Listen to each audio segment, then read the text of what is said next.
The old XC60 was an incredible success for Volvo. In fact, for every year it was in production, it consistently outsold the year before, right up to the day the last model rolled off the line.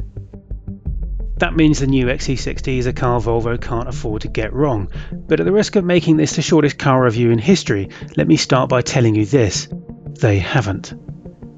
For a start, it looks the part, taking all the best bits of its bigger brother, the XC90, and integrating them beautifully into the XC60's smaller frame. Indeed, while the XC90 can look rather bulky, the XC60 appears perfectly proportioned. All models get a power tailgate, opening to reveal a decent, if not class-leading boot of up to 1432 litres, while elsewhere in the interior you'll find the same airy feeling of Scandinavian design that we've come to expect from Volvo, together with some of the best seats in the business and some serious quality materials, although it's a shame some areas aren't quite up to the standards of its bigger brother. The dash is home to the same Sensors Connect system that's rapidly becoming a firm favourite of ours, although we will say we think it's a bit much to ask £300 for Apple CarPlay and £375 for a reversing camera when even a modest French hatchback has both as standard. In their defence, Volvo reckons most people buy options in packs, clearing the way for the more complex 360-degree surround view system.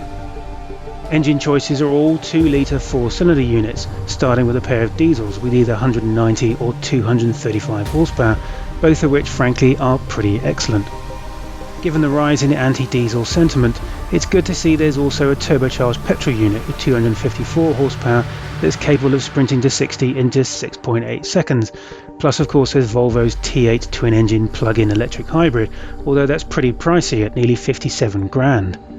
All engines are mated to an excellent 8-speed automatic, but one strong point of the XC60 is that all models get all-wheel drive as standard. The system operates in front-wheel drive most of the time, but can divert up to half of all torque to the rear as necessary. And although most people who buy these things aren't likely to go rock crawling, the XC60 still boasts a decent 216mm of ground clearance, with their suspension models benefiting from an off-road mode that jacks it up by another 40mm.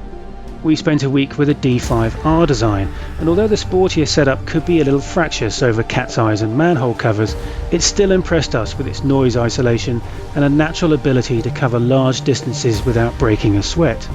But perhaps the easiest way of thinking of the new XC60 is that it represents all the best bits of the XC90 transposed into a smaller, more agile body.